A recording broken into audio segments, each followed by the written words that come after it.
그러니까 제가 맨 처음 하나님을 경험하고 교회에 나간 사건부터 말하는 게 도리일 것 같아요. 저의 집안은 대대로 불교를 믿던 가정이었어요.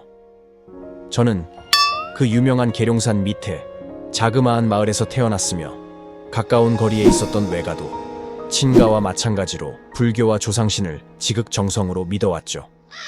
그래서 어머니는 정월 보름이 지나면 계룡산 중턱에 있는 자그마한 암자로 저를 데려가서 불공을 드리곤 했어요. 그 무렵에 저를 본 중은 제가 산을 밟아야 할 운명이라는 알듯 모를 듯한 말을 했다고 나중에 어머니가 말해주었습니다. 말하자면 기독교나 교회는 제 집안의 정서와 무척이나 동떨어져 있던 문화였던 셈이죠. 학교에 다닐 무렵 대전으로 이사를 했고 거기서 초등학교와 중학교, 고등학교를 졸업하고 충남대학교 영문과에 입학했어요. 아버지는 친척이 사장으로 있던 양복지를 파는 상점에서 직원으로 일하다가 나중에 점포를 내어 독립을 했어요. 그러나 사업은 생각보다 잘 되지 않았고 점포를 접고 뜬구름 잡는 사업에 뛰어들으셨죠. 토지개간, 광산업 같은 투기성이 높은 사업이었습니다. 지식과 경험이 거의 없던 아버지는 친구나 지인의 유혹에 넘어가서 가진 재산을 쏟아부었지만 사업에 실패하고 살던 집까지 경매로 넘어가서 길거리로 쫓겨나는 아픔을 겪기도 했어요. 그때가 대학 초년생의 시절이었고 저는 학자금을 벌기 위해 알바를 졸업할 때까지 해야 했어요. 1학년 때는 고등학생 과외를 했지만 당시 박정희 대통령이 암살당하고 난 후 전두환 대통령이 집권하자 대학생들이 거리로 뛰쳐나와 데모로 전국이 들끓었어요. 그래서 새로 집권한 군사정부는 화가 나서 대학생 과외를 금지시켰죠. 그때부터 자전거로 새벽 우유 배달을 하며 졸업할 때까지 알바를 했습니다. 게다가 2학년 겨울방학 때 학군장교 시험에 합격하여 3, 4학년 동안 군사훈련을 병행하면서 알바와 학업을 같이 해야 했으니 저의 고충은 이루 말할 수 없었어요.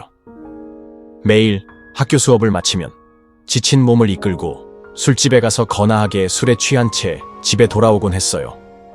그렇게 대학 4학년 무렵이 되었죠. 어느 날 친구가 영어회화를 무료로 가르쳐주는 선교사가 있다고 같이 가자고 제안을 했어요.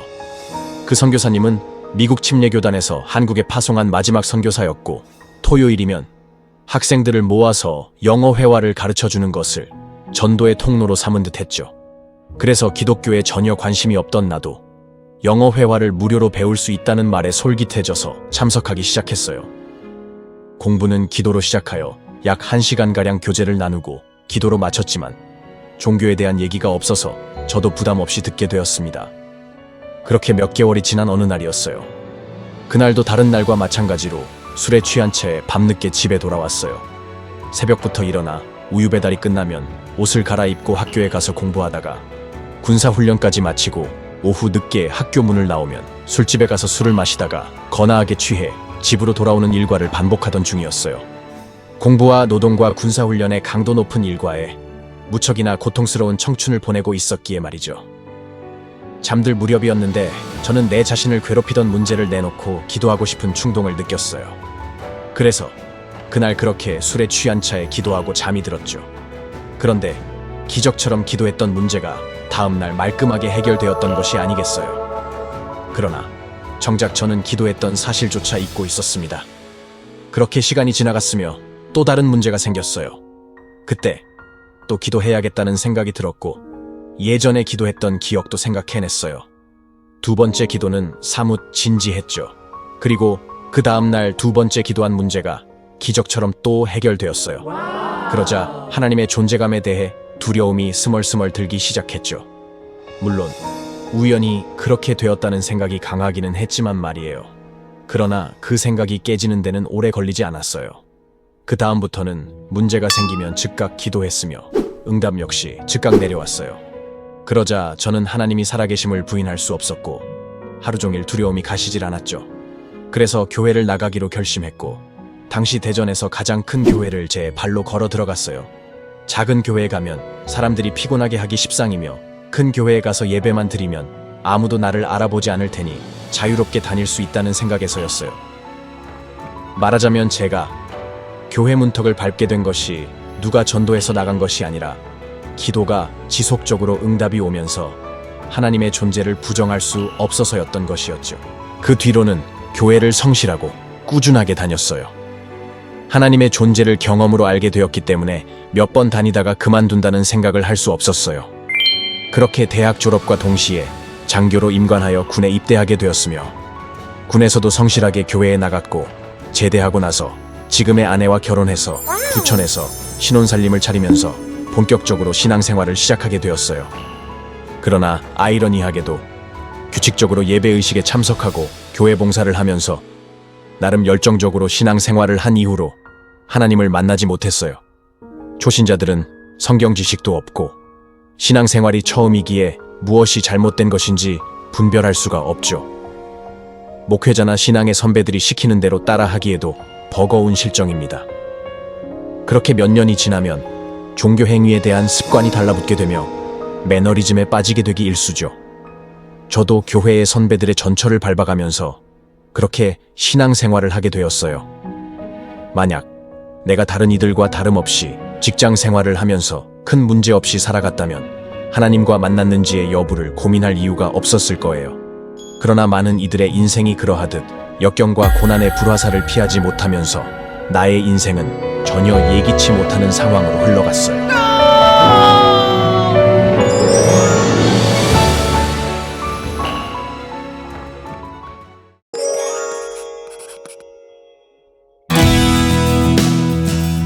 저의 꿈은 폼나는 사업가로 성공해서 백만장자가 되는 것이었어요. 그러다 보니 월급쟁이로 만족해야 하는 직장이 성에 차지 않았죠. 그래서 여러 번 직장을 바꾸다가 급기야는 막대한 대출을 얻어 사업의 문을 두드리게 되었습니다. 당시는 은행 대출을 잘 얻는 것이 사업 수완이라는 생각이 만연했던 시절이었죠. 그러나 세상 물정 모르는 신출내기에게 사업의 문은 그야말로 넘사벽이었어요.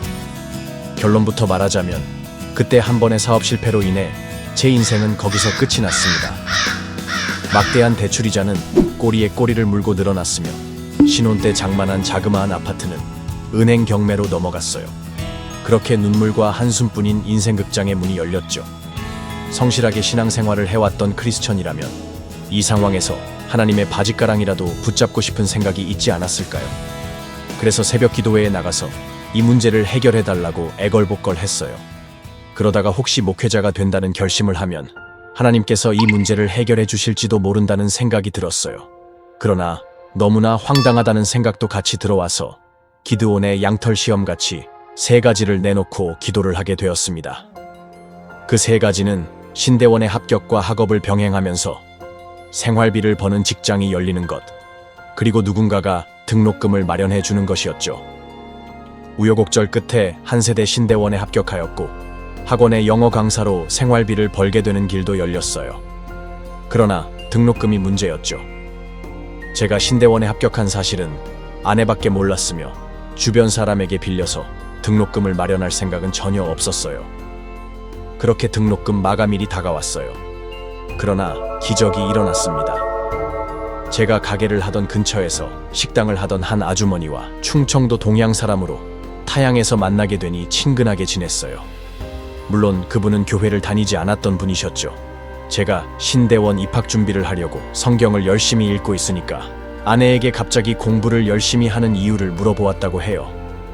그래서 아내가 지나가는 말로 대학원에 들어가려고 시험 준비한다고 대충 말해주었다고 합니다. 그런데 어느 날 이분이 저에게 대학원에 입학하려면 등록금이 필요하겠네 라고 말씀하시면서 이자를 안 받고 빌려줄 테니 나중에 형편이 되면 갚으라고 하시는 것이 아니겠어요. 그렇게 3가지 기드온의 양털 시험이 응해져서 신대원에 다니게 되었어요. 물론 사명을 가지고 입학한 것이 아니어서 공부가 무척이나 힘들었습니다. 그러나 우여곡절 끝에 3년을 공부하고 졸업을 했어요. 하나님이 빚을 갚아주신다면 이보다 더 어려운 일도 마다할 수 없었기 때문이죠. 그러나 졸업을 해도 빚은 갚아지지 않았어요. 거꾸로 이자가 더 늘어서 도저히 감당할 수 없는 금액이 되어버렸죠. 그래서 저는 너무도 실망스러워 목회자의 길로 들어서지 않고 세상으로 도로 나와 버렸습니다. 이미 수렁에 빠진 인생은 발버둥 치면 칠수록 더욱 깊이 빠지게 마련이죠. 학원 강사와 과외를 전전하던 어느 날 동생에게서 제안이 왔어요. 동생은 대전에서 직장 생활을 하면서 시내 중심께서 가게를 운영하고 있었는데 저에게 가게를 그대로 넘겨줄 테니 대전으로 내려오라는 것이었어요. 그때 그 가게에서 나오는 수입은 웬만한 직장인의 수입보다 많았죠. 그래서 우리 부부는 한마는 부천의 생활을 접고 대전의 부모님 아파트에 방 한 칸을 얻어서 생활하게 되었어요. 그러나 점포를 인수하기 무섭게 IMF 사태가 터졌죠. 안 되는 사람은 뒤로 넘어져도 코가 깨진다더니 이렇게 하는 일마다 실패뿐일 수가 있을까요? 동생에게 한없이 미안한 일이지만 가게를 인수한 지 2년이 채 되지 않아서 보증금까지 죄다 까먹고 그야말로 알거지가 되어버렸어요. 그때부터 다시 밑바닥 인생이 시작되었죠. 보험 판매원, 다단계 사업, 우유 배달, 자장면 배달, 재래시장 입구에서 계란빵을 구워 팔면서 닥치는 대로 살아보려고 아등바등하였지만 인생은 걷잡을 수 없이 떠내려갔습니다. 삶에 대한 기대감이 사라지니 몸에 힘이 빠졌으며 자포자기하는 노숙자의 심정이 되어버렸죠. 삶의 의욕을 잃어버리게 되니 잠자리에서 눈을 뜨는 것조차 힘들었어요.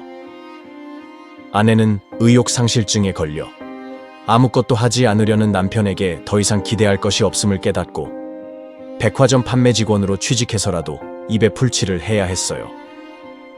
제가 겨우 한 일은 백화점으로 아내를 출근시켜주고 나서 낚시터에 앉아서 하루 해를 보내다가 밤늦게 퇴근하는 아내를 차에 태워 집으로 데리고 오는 일뿐이었어요. 절망과 무기력증에 빠지고 나니 아무것도 하기 싫었어요. 저녁에 잠자리에 누우면 이대로 인생이 끝났으면 좋겠다는 생각이 절로 났죠. 그러나 기대하지 않은 아침은 꼬박꼬박 찾아왔습니다.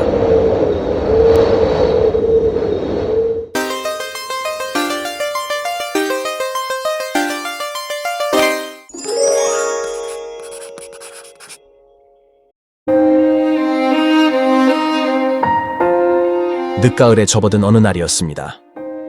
그날도 어김없이 아내를 백화점에 출근시켜주고 나서 도심에서 멀리 떨어진 수로에 낚싯대를 담그고 긴긴 하루해를 보냈어요. 백화점은 밤늦게까지 영업을 하기 때문에 저는 저녁이 되고 어두워져도 낚시터에 앉아 있다가 깜깜해지면 차 안에 앉아서 아내의 퇴근 시간을 기다리곤 했죠. 하루 종일 날씨가 찌뿌둥하더니 저녁 무렵이 되자 후두둑 빗방울이 떨어지기 시작했어요. 찬비가 옷을 적셔도 귀찮아서 꼼짝도 하지 않았죠.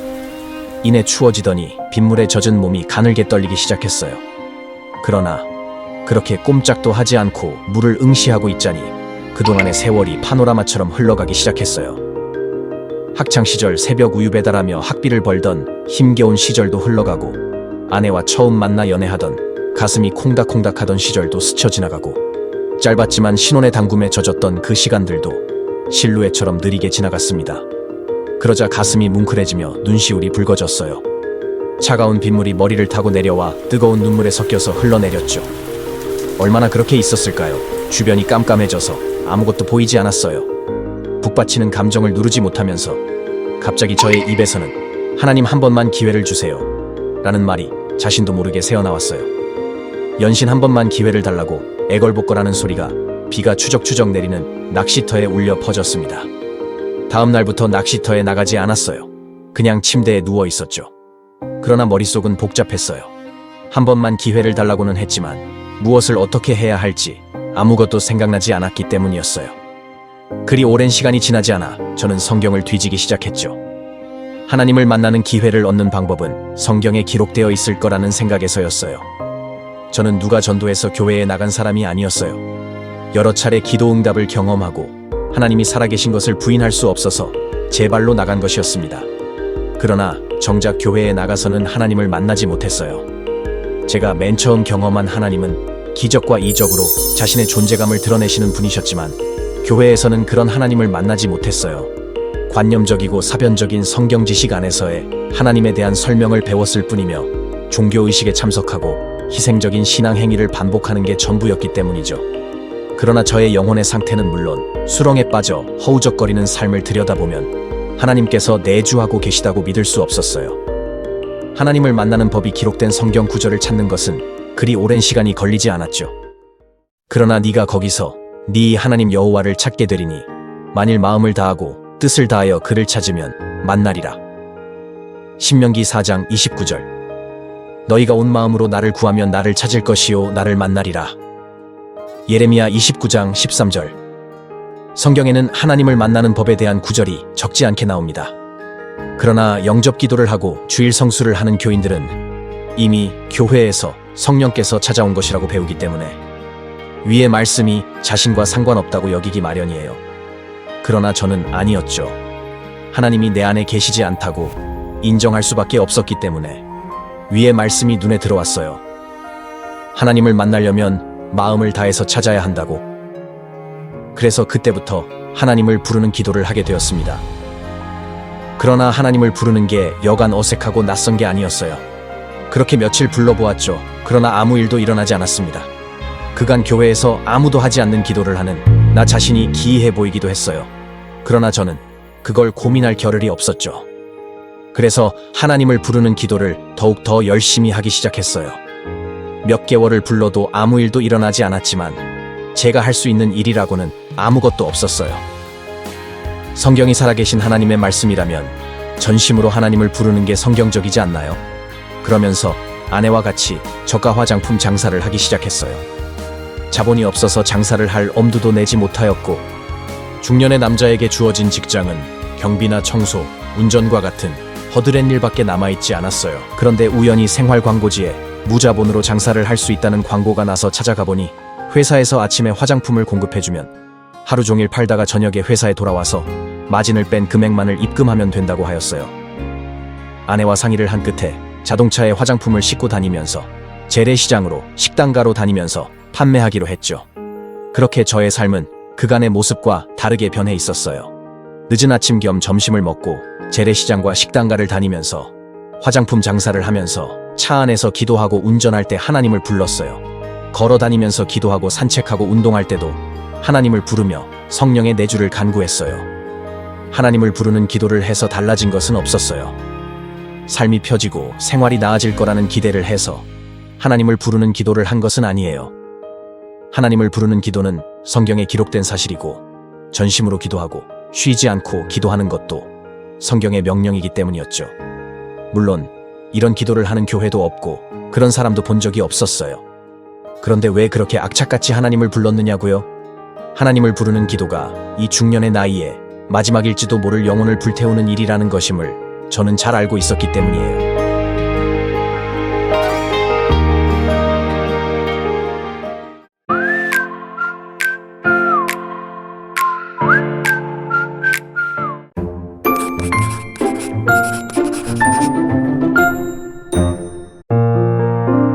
그렇게 시간이 빠르게 지나갔습니다. 1년은 기어서 더디게 지나갔지만 2년은 걸어서 지나갔고 3년째는 습관이 들어서 그런지 재빠르게 날아갔어요. 그렇게 10년이 지났죠. 그러나 그동안 나의 삶은 바뀐 것은 별로 없었어요. 10년이 넘게 성실하게 장사하니까 단골 고객이 많아진 것이 달라진 것이라면 달라진 것일 거예요. 기적 같은 일이 없었던 것이 아니었죠. 채무자들이 스스로 빚을 탕감해주는 일이 생겼어요. 그래서 더 이상 연체이자를 내지 못해 빚이 늘어나지 않았으며 이자가 높은 채무는 조금씩 갚아나갔어요. 그렇게 10년이 지나자 빚이 많이 줄어들어 있었습니다. 그게 기적이라면 놀라운 기적이었죠. 그동안 뼈를 깎는 고통을 마다하지 않고 닥치는 대로 일했지만 빚이 더욱 늘어난 것과 반대였으니까 말이에요. 기도가 10년이 넘어서자 습관이 들어서 그런지 기도하는 게 너무 쉬워졌고 편해졌습니다. 그러나 쉬지 않는 기도에 대한 갈망이 줄어들지 않았죠. 아침에 일어나면 오늘 하루는 쉬지 않는 기도를 달성해보자고 결심하고 시작했지만 잠자리에 들면서 생각해보면 성에 차는 기도를 한 날이 거의 없었어요. 그렇게 매일처럼 쉬지 않는 기도에 대한 결심을 다지면서 세월이 흘렀다고 해도 과언이 아닐 거예요. 그러던 어느 날 성령께서 말을 걸어오시기 시작했습니다. 처음에는 아내의 입을 통해 하나님의 사자라고 신분을 밝힌 영이 말씀하셨죠. 그때의 일을 밝히자면 우리 부부는 원룸을 얻어 기도처와 예배 장소로 삼고 있었어요. 그래서 일터에서 돌아오면 저녁을 먹고 기도하다가 자정이 될 무렵이 되면 동생이 임대해준 아파트로 잠을 자러 돌아가곤 했어요. 저녁 기도는 대략 밤 10시부터 자정까지 하곤 했습니다. 아내와 저는 원룸 벽에 등을 기대고 나란히 기도하였어요. 자정이 가까워지면서 제가 기도를 끝내고 아내가 기도를 마칠 때까지 기다리고 있었어요. 그때 아내가 관절을 구부리지 않고 원판에 앉은 것처럼 몸을 천천히 돌리며 나를 대면하였습니다. 그리고는 여성스런 아내의 목소리가 아니라 중성의 음성이 천천히 들리기 시작했어요. 그 음성의 내용을 대략 옮겨보면 먼저 15년 전 고1 때 백혈병으로 세상을 떠난 조카의 이야기로 시작했습니다. 그 조카는 누나의 아들로 경기도 부천의 학원에서 영어 강사로 있던 저에게 중1 때 겨울방학을 맞아 누나가 한 달간 공부 좀 가르쳐 달라고 보냈을 때 주일이 되면 같이 교회에 가면서 예수님을 소개했었어요. 그 후에 공부를 마치고 대전의 본가로 되돌아가서도 가까운 교회를 찾아가 신앙생활을 계속했다고 해요. 그런데 안타깝게도 백혈병으로 꽃다운 나이에 이 땅을 떠나갔어요. 우리 부부가 끔찍이 아꼈던 터라 슬픔이 적지 않았지만 15년이 지나자 스멀스멀 기억에서 사라져갔죠. 그런데 그 천사는 그 조카의 이름을 부르면서 조카가 천국에서 우리 부부를 기다리고 있다고 하였어요. 그리고는 외로이 홀로 살고 있는 조카의 어머니인 누나를 잘 보살피라는 말도 덧붙였죠. 그리고 나의 사역에 대한 말을 하였는데 아내가 사역을 도울 것이라는 말과 함께 사역의 환난도 있겠지만 자신도 돕겠다고 말씀하셨어요. 그리고는 마지막으로 자신이 하나님이 보낸 천사라고 신분을 밝혔죠. 다른 내용도 있었지만 공개하기 어려운 개인적인 사항이라 생략하기로 할게요. 이런 일이 있고 난 다음부터 영음으로 된 음성을 듣게 되었어요. 영음이란 누군가가 귀에 들려주는 음성을 듣는 것과 같은 느낌으로 들립니다. 처음에는 며칠에 한 번씩 말씀해 주시기도 했으며 어느 때는 매일 말씀해 주시기도 했어요. 하루에 한 번 혹은 여러 번 말씀해 주신 적도 있습니다.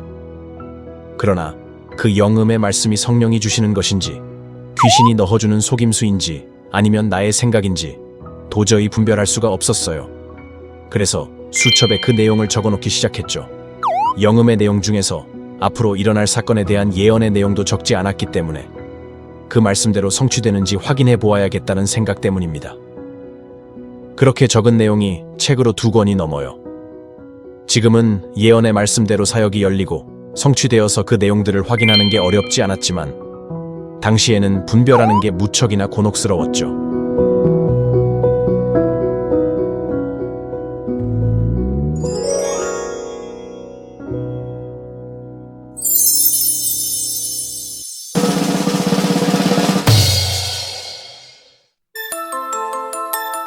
그러던 어느 날 기이한 사건이 벌어졌어요. 지인 중 한 명이 정신분열증에 걸려서 매일 밤 잠을 자지 않고 아파트를 배회하여서 사람들을 공포의 도가니로 몰아넣고 고층 아파트에서 살림살이를 마구 던져서 주민들의 원성을 사고 있다는 거예요. 심지어는 집안에서 애완용으로 기르던 토끼까지 집어던져 죽게 하였으니 그 집 식구들의 불안과 두려움을 짐작하기에 어렵지 않았죠. 경찰을 불러도 범죄 행위가 없으므로 집으로 돌려보내기만 한다고 하였어요. 그러나 증세가 점점 심해져서 달리는 택시 안에서 차문을 열고 뛰어내리려고 하여 택시기사를 질겁하게 만들거나 달리는 열차에 뛰어들어 아슬아슬하게 목숨을 건지기도 하였다고 해요. 그러던 와중에 그 남편에게서 연락이 왔어요. 저에게 병원에 같이 동행해달라는 내용이었죠. 그래서 대전에서 제법 큰 종합병원 정신과에 가서 진찰을 받으니 정신분열 중증으로 격리병동에 입원시켜야 한다고 하였어요. 그러나 입원비가 하루에 10여만 원의 큰 금액이었습니다. 그 지인은 10평대의 임대주택에 살 정도로 가난했어요. 그래서 마음에 짐만 안고 집으로 돌아오게 되었죠. 그때 제가 그 남편에게 제안을 했어요. 저희 아파트에 데려다가 기도해보겠다고 말이죠. 만약 정신분열증이라면 전혀 앞뒤가 맞지 않는 이야기를 하거나 희죽희죽 웃는 모습을 보여야 하는데 이 지인은 황당무계한 말을 하기는 했으나 나름대로 스토리를 가지고 이야기했기 때문이었어요. 그래서 혹시나 하는 마음으로 귀신을 쫓아내는 축출기도를 해보아야겠다고 마음먹었어요. 지인의 남편은 다른 방도가 없었기에 허락하였고 우리 부부는 그 지인을 저희가 사는 아파트로 데려왔어요. 지인은 밤에 잠을 자지 않고 깨어 있었기에 우리 부부는 번갈아 잠을 자면서 지인을 감시해야만 했어요. 칼이나 가위 등 흉기가 될 만한 물건 등도 치워놓았죠.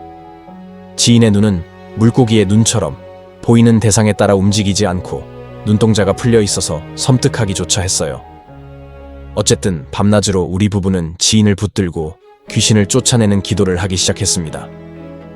그렇게 하루가 지나고 이틀이 지났지만 아무 일도 일어나지 않았어요. 그렇게 3일째 되던 날 아침에 눈을 뜨니 그 지인이 정상으로 돌아와 있었어요. 그래서 저는 너무 놀라서 도대체 어떻게 된 거냐고 큰 소리로 물었죠. 그랬더니 도리어 그 지인이 왜 자기가 여기에 있느냐고 되묻는 것이 아니겠어요. 기가 막힌 일이었죠. 나중에 그 지인을 통해 들은 내용은 어떤 영이 자신에게 들어와서 자신이 하나님이라고 밝히면서 자신의 말에 순종하면 엄청난 축복을 내려주겠다고 제안했다고 해요.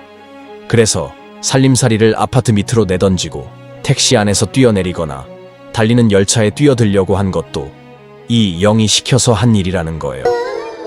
이 사건이 제가 처음으로 귀신을 쫓아낸 사건이었어요.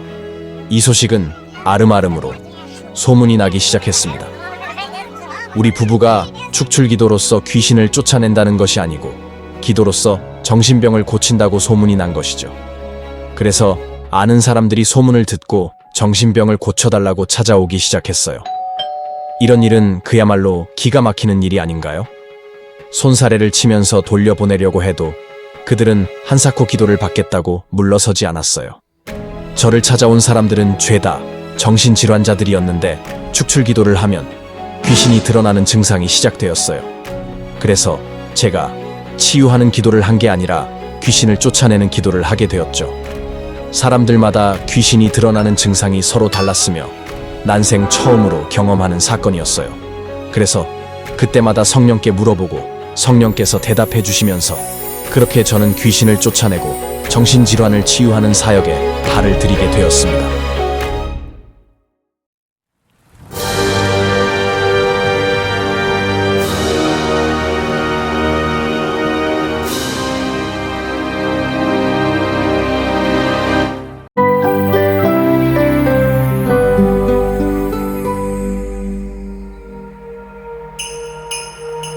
그렇게 약 3년 동안 정신질환자들에게 들어간 귀신들을 쫓아내면서 성령으로부터 귀신의 정체와 공격 계략 등에 대한 정보를 알게 되었어요. 그런 와중에 성령께서 제가 해야 할 사역에 대해 말씀해 주시기 시작했습니다. 그 사역은 귀신을 쫓아내고 귀신을 활동성을 알리면서 기도 훈련을 시켜서 기도의 일꾼을 세우고 악한 영과 싸워 이기는 정의 용사를 양육하는 사역이라는 것이었어요. 그러나 어떻게 기도 훈련을 시켜야 하는지 고민이 되었죠. 그래서 생각 끝에 다음 카페에 크리스천형 성학교를 오픈하고 칼럼 몇 개를 올리면서 성령이 내주하는 기도 훈련을 원하는 사람들은 신청하라는 광고를 올렸어요. 제가 그동안 13년 동안 기도했던 내용을 그대로 훈련시키는 것이었죠. 기도 훈련은 카페에서 훈련 신청을 하면 매일 핸드폰 문자로 기도 코칭을 하는 것이었어요. 처음 1년 동안은 별 소식이 없었지만 1년이 지나자 카페가 많은 이들에게 알려지면서 사람들이 기도 훈련 신청을 하기 시작했습니다. 기도 코칭의 내용은 단순했어요. 기도한 시간이나 기도했을 때의 내용, 그날 읽은 성경과 성경을 읽은 소감을 작성해서 보내면 간단하게 코멘트를 달아주는 것이었죠. 물론 그 전에 저의 기도 자세나 기도 방식을 말해주어서 그대로 따라해야 할 것은 요구했고 생각보다 많은 이들이 기도 코칭을 신청했어요. 무료로 직접 멘토가 되어준다니까 뭐 한번 해보지 하는 생각이 들었나 봐요. 그러나 기도 훈련 문자를 보내지 않으면 코칭을 중단했어요. 그래서 많은 이들이 시작은 했지만 동시에 많은 이들이 중도에 포기했죠. 하루에 10분도 기도하지 않은 이들이 매일 1시간 넘게 기도한다는 게 쉬운 일이 아니었기 때문이에요. 그러나 그만둔 이들을 찾아가서 이유를 물어보고 동기부여를 할 수도 없는 노릇이어서 많은 이들이 기도 훈련을 시작했지만 제대로 하는 이들은 많지 않았습니다. 그렇게 또 세월이 흘러갔어요. 수백 명의 사람들이 기도 훈련을 시작하였지만 중도에 포기하곤 했죠. 그러다가 성령께서 떨어져 나가는 이들이 많다고 하시면서 기도 훈련 장소를 마련해 주시겠다고 말씀하셨습니다. 그러나 저는 실제로 그런 일이 생길지 확신할 수 없었어요. 기도로서 귀신을 쫓아내거나 고질병을 치유하는 일은 성경에도 기록되어 있으므로 얼마든지 그럴 수 있지만 기도 훈련 장소를 마련해 주시고 사람들을 보내주신다는 것은 눈으로 보지 않으면 믿기 어려운 일이었기 때문이죠. 그 말씀을 해주시고 나서도 몇 개월이 지나갔고 성령께서 해주신 말씀조차 잊어버렸어요. 그러던 어느 날 생면부지의 낯선 여자에게서 전화가 걸려왔습니다. 자신이 우연히 인터넷에 실린 제 칼럼을 읽고 있었는데 갑자기 자신이 살고 있는 집을 저에게 주라는 생각이 들었다고 해요. 그래서 왜 이런 생각이 들지 하면서 생각을 떨쳐버리곤 했는데 이런 생각이 계속 들어서 그 목사가 집이 없어서 하나님께서 자신이 살고 있는 집을 주라고 하시나 보다 라고 생각해서 전화를 걸었다고 했어요. 그러나 제가 살고 있는 집이 있다고 하니까 자신도 멋쩍은지 전화를 끊었어요. 전화를 끊고 나자 옆에 있던 아내가 무슨 전화냐고 물어보았죠. 그래서 글쎄 어떤 사람이 전화를 해서 집이 없다면 자신이 살고 있는 집을 주겠다는데 이상한 사람이네 하면서 서로 보고 웃고 말았어요. 그런데 갑자기 저의 머리에 떠오르는 생각이 있었어요. 혹시 그 집이 성령께서 말씀해 주시는 기도 훈련 장소인가? 라고 말이죠. 그래서 제 발신을 눌러서 한번 가보겠다고 주소를 알려달라고 했어요. 자동차의 내비게이션에 주소를 입력하고 달려간 곳은 대전에서 1시간이 조금 넘는 거리인 충주의 한적한 시골의 허름한 농가주택이었습니다. 그 집의 실제 주인은 따로 있었고 전화를 했던 여자분은 보증금 200만 원에 월세 20만 원을 주고 사는 세입자였어요. 그러나 그녀는 보증금을 포함해서 가전제품은 물론 심지어 자신이 기르던 개까지 몽땅 주겠다고 했어요. 그녀의 말은 실제가 되었죠. 집주인과 보증금 승계 계약을 맺고 난 뒤 문자가 한 통 왔어요. 현관문 열쇠는 신장 안에 넣어두었다고 말이죠. 그 뒤로 저는 그녀를 보지 못했어요. 그런데 한적한 시골의 30년이 넘은 허름한 농가주택이 기도훈련 장소라고요? 기가 막혔습니다. 그러나 이를 고민할 틈도 없이 사역이 시작되었어요. 훈련 장소를 마련해서 기도훈련을 시작한다고 카페 게시판에 공고하니까 첫 주부터 몇 사람이 찾아왔죠. 그렇게 몇 개월이 지나자 매주 찾아오는 사람들이 불어났으며 성령님의 인도하심과 예언의 성취로 기적이 일어나서 지금은 1200평의 부지를 구입하여 새로 집을 짓고 이사 온 지도 9년이 흘렀어요. 새로 이사 온 집은 내부 면적이 100평이 가까웠지만 4년이 지나자 이 역시 좁아져서 최근 증축을 다시 해서 홀을 넓혔어요. 그동안 수천 명의 사람들이 찾아와서 기도 훈련을 시작하였고 기도 훈련을 마치고 교회 공동체로 여기고 영성학교를 섬기는 이들도 300명을 넘어서고 있으며 전국에 8개가 넘는 지역 영성학교도 세웠죠. 그동안 성령의 능력으로 귀신이 쫓겨나가고 정신질환과 고질병이 치유되며 지난한 삶의 문제가 기적처럼 해결되는 일이 수백 건이 넘었습니다. 제가 하나님을 만났다고 고백하는 것은 기도응답이나 과거에 받은 은혜를 근거로 말하는 게 아니에요. 제가 그동안 경험한 기적이 1000번도 넘었다고 한다면 당신은 믿겠어요? 성경의 기록처럼 이적과 표적으로 귀신을 쫓아내고 정신질환과 고질병을 치유하고 삶의 지난한 문제를 기적으로 해결하면서 경험한 증거로 말씀드리는 것입니다. 그러므로 6개의 에피소드를 통해 저에게 일어났고 현재도 진행 중인 기적에 하나님이 함께 하시는지 열매와 증거를 살펴보시고 하나님을 부르는 기도와 말씀으로 이 땅에서 하나님과 동행하다가 천국에서 만나 뵙기를 소망합니다.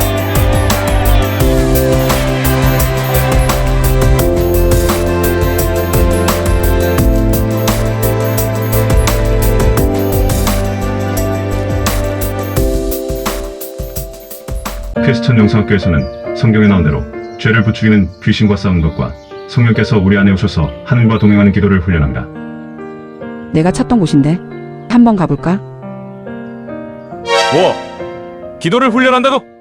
뭔 소리야? 기도를 훈련해야 하나? 그냥 하면 되지. 죄와 싸운다고? 뭐 귀신? 그 채널 위험하네 위험해. 오늘은 우울해서 기도를 못하겠네. 기도를 열심히 해야 한다는 것을 알고 있지만 실행에 옮기는 이들은 많지 않아요. 그러나 성경에서 하나님께서는 쉬지 말고 기도하라고 명령하셨죠. 기도란 하나님을 만나서 깊고 친밀하게 교제하는 통로예요. 왜 교인들이 기도하기를 싫어할까요?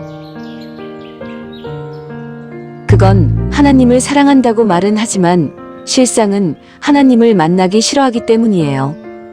기도는 육체가 원하는 것이 아니죠. 육체가 원하는 것은 쾌락을 추구하는 것이에요. 하루 종일 TV를 보거나 인터넷 게임을 하는 것에는 밤이 새도록 피곤한지 모르지만 기도하라고 하면 5분도 버티지 못하는 게 현실이에요. 그렇다면 어떻게 육체를 따르고자 하는 악한 본성에서 벗어날 수 있을까요? 그 방법은 육체가 기도하기를 싫어하더라도 이를 악물고 복종하는 훈련을 시키는 거예요. 세상에서 성공하려고 해도 땀과 피를 쏟아붓는 훈련이 필요하지 않나요? 육체가 하나님을 만나는 기도에 자동적으로 반응할 때까지 이를 악물고 기도 자리에 앉아서 하나님을 부르는 기도 훈련이 필요합니다. 훈련되지 않는 교인들은 무능하고 무기력한 믿음으로 땅에 버려져 밟히다가 지옥불에 던져질 운명이죠. 이 시대에 하나님을 만나는 길을 인도해줄 크리스천 명성학교 신목사의 하나님을 만나는 법. 전국의 온오프라인 서점에서 만나보실 수 있습니다. 크리스천 영성학교 웹사이트에서 성령내주 기도훈련을 신청하시면 1:1 코칭과 함께 기도훈련을 받으실 수 있습니다.